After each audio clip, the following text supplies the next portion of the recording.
आज वाराणसी के अंबिया मंडी के पार्षद देना तुफैल साहब ने सरकार के बयानों की निंदा करते हुए मुख्यमंत्री योगी जी को घेरा और कहा कि मुख्यमंत्री योगी जी आप किसको बांटना चाहते हैं, इसको काटना चाहते हैं, ये बताइए। 22 करोड़ की जनता का विश्वास मुख्यमंत्री पर होता है। जब मुख्यमंत्री ही ऐसे बयान देंगे तो आम जनता में किस तरह का भ्रम पैदा होगा। वाराणसी के तेज तर्रार पार्षद ने ये भी कहा कि बनारस का बुनकर संगठन उनका समाज के साथ है और प्रयास कर रहा है, लेकिन वर्तमान सरकार उनकी एक भी बात सुनने को तैयार नहीं है, जबकि देश के अस्सलाम वालेकुम, मेरा नाम है मकबूल अहमद और आप देख रहे हैं सदाए न्यूज़ वाराणसी। इस समय हम वाराणसी के तेज तर्रार नेता जो अंबिया मंडी के पार्षद तुफैल साहब से जुड़ चुके हैं। तुफैल साहब, बराबर उपचुनाव की जो तैयारियां चल रही हैं, इसको लेकर जो सियासी सरगर्मी है वो तेज़ हो गई है। इसको लेकर योगी जी ने भी अभी हाल ही में स्टेटमेंट दिया है, जो बटेंगे वो कटेंगे, और तमाम जगह पर इसका पोस्टर भी जारी हुआ है। इसको लेकर क्या कहना चाहेंगे? देखिए, योगी जी का बयान, वो सूबे के मुख्यमंत्री हैं। हमारे देश में उत्तर प्रदेश सबसे बड़ा राज्य है। अब अगर उनके मुख्यमंत्री जी का ये बयान आता है कि बटेंगे तो कटेंगे, तो ये समझ से परे है, क्योंकि वो 22 करोड़ लोग के मुख्यमंत्री हैं। किसको वो बांट रहे हैं, किसको काटने की बात कर रहे हैं और कौन किसको काट रहा है, मुखिया होकर जब इस बात को कहेंगे तो जेठ की जनता के लिए तो बड़ा असमंजस की स्थिति हो जाएगी कि कौन हमें काटने वाला है और किससे हम कटने वाले हैं। मुखिया की जिम्मेदारी है कि लॉ एंड ऑर्डर, शासन और प्रशासन उन्हीं का चलता है, और जब एक मुख्यमंत्री जी जब ये बात को कहते हैं तो पूरी जनता बड़ा असहाय महसूस करती है अपने आप को कि हमारे मुखिया के बयान का मतलब क्या मायने रखें, ये सियासी मायने हैं या सचमुच हमें डर के जीना है।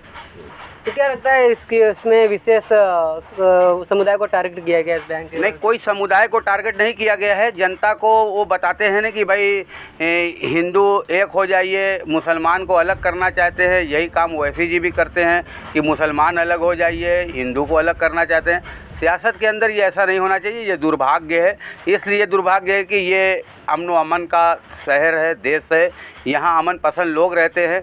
जब सिर्फ कोई चुनाव आता है तो इस ढंग का बयान आता है। अगर ये सत्यता हो, इस बात को सत्य माना जाए, तो ये बयान बगैर चुनाव का जब आए तो लगे कि हाँ कुछ ऐसी स्थिति चल रही है। लेकिन चुनाव के समय ये आना तो जनता जानती है कि ये चुनावी शब्द होता है, इस पर जनता का उस पर कोई लेना देना नहीं होता है।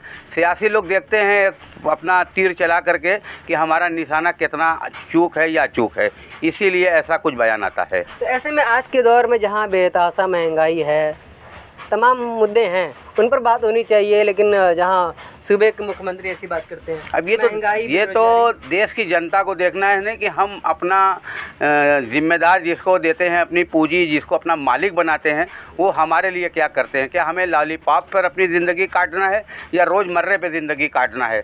आज महंगाई कितनी ऊपर चरम पे चली गई, इस पर कोई बात नहीं हो रही है, कोई ध्यान नहीं दिया जा रहा है। हर एक चीज़ हमारी आम जनता, गरीब लोगों की पकड़ से बाहर जा चुकी है। 82% देश की जनता सामान्य जीवन, गरीबी रेखा और उसके नीचे की ज़िंदगी जीने वाले लोग हैं। अगर इन लोगों को सही निगाह में रख कर, अगर महंगाई, बेरोज़गारी, जो भी चीज़ है, अगर सरकार इन पर ध्यान नहीं देगी तो आने वाला समय भूखमरी बहुत ज़्यादा हो जाएगी। अर्थव्यवस्था भी काफ़ी ख़राब हो चुकी है। पहले पर व्यक्ति अगर हम लोग 50,000 के कर्जदार थे, तो आज 1.25 लाख पर व्यक्ति हिंदुस्तान के लोगों पर कर्जा हो चुकी है। देश बहुत गर्क में जा चुका है, लेकिन हमारे सियासी लोग अभी इस बात को जो तो समझ नहीं पा रहे हैं। देश की जनता काफ़ी तरसते है। लेकिन ये मोदी जी कह रहे हैं, इससे पहले भी लोकसभा चुनाव में मोदी जी ने कहा था कि वो आपका मंगलसूत्र छीन लेंगे, ये कर लेंगे, और उपचुनाव में भी मोदी जी का बयान आया है कि वो आपकी बेटियां छीन लेंगे। तमाम तरह के बयान आ रहे हैं। देखिए, देश के प्रधानमंत्री जी के बयान पर हम अपने वार्ड के पार्षद हैं, बहुत मामूली से कार्यकर्ता हैं।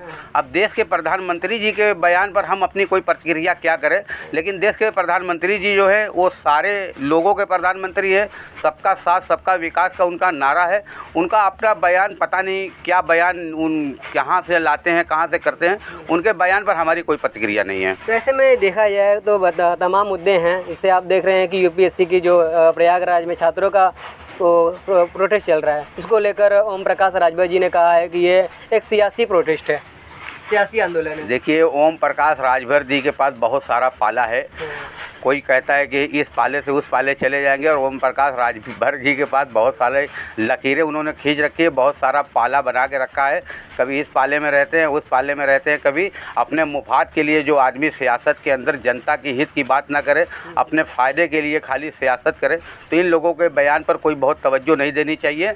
और इलाहाबाद के अंदर जो निकला है इतना बड़ा जन समूह छात्रों का, इससे सीखना चाहिए कि कहाँ हम नाकाम हैं, कहाँ हमारे छात्र परेशान हैं, हमारी शिक्षा का स्तर कहाँ चला गया है। सरकार को इस पर ध्यान देना चाहिए, ना कि ओम प्रकाश राजभर को फिजूल बयान देना चाहिए।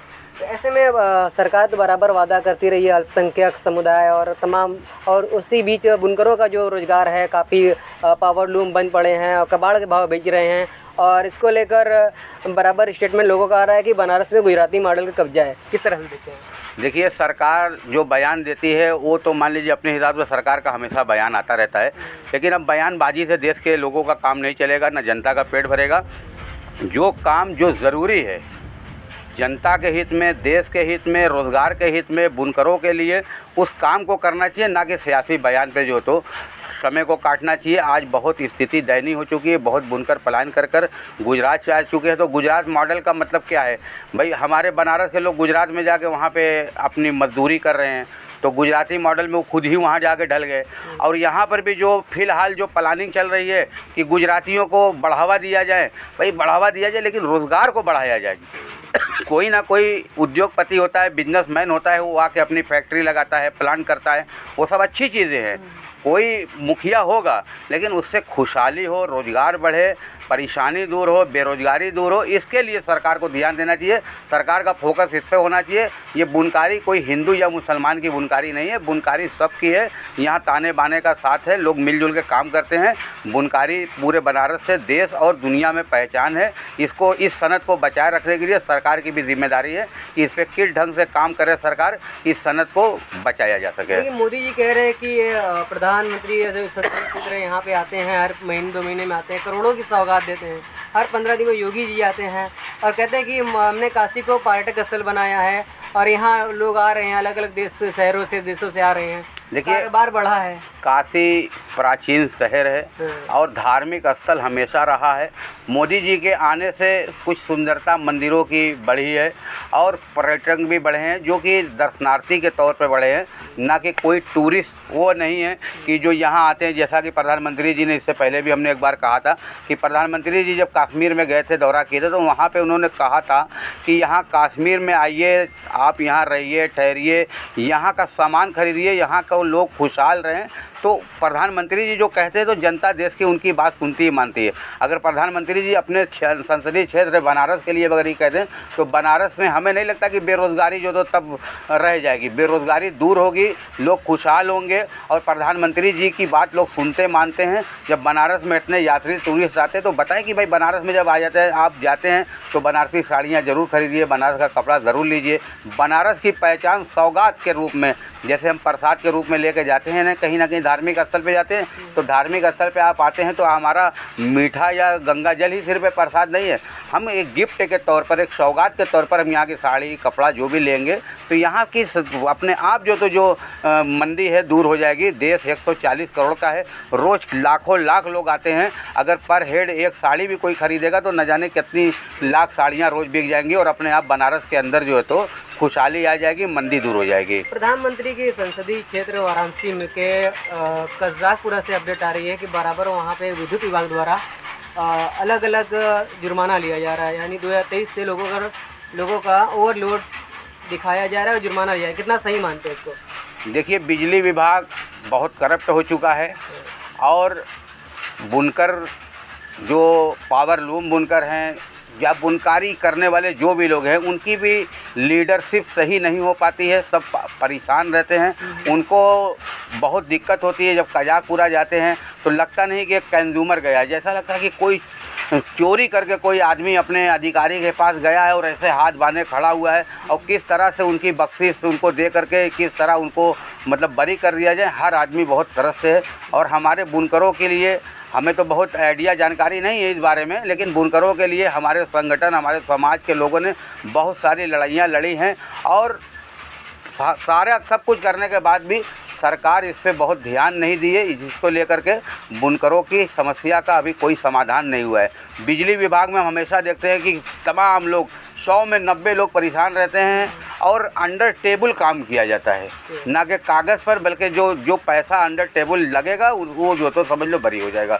तो इसको लेकर शासन प्रशासन को भी ध्यान रखना चाहिए। बिजली विभाग के जो उच्च अधिकारी हैं, हम अपील करते हैं आपके ज़रिए से एमडी साहब को, एक्सीएम साहब को, तमाम लोगों को कि इस पर ध्यान रखें, क्योंकि ये अगर गलती हो रही है या जान के हो रही है या अनजाने में हो रही है, लेकिन परेशानी बहुत हो रही है और इसमें बदनामी विभाग की, सरकार की, सबकी होती है।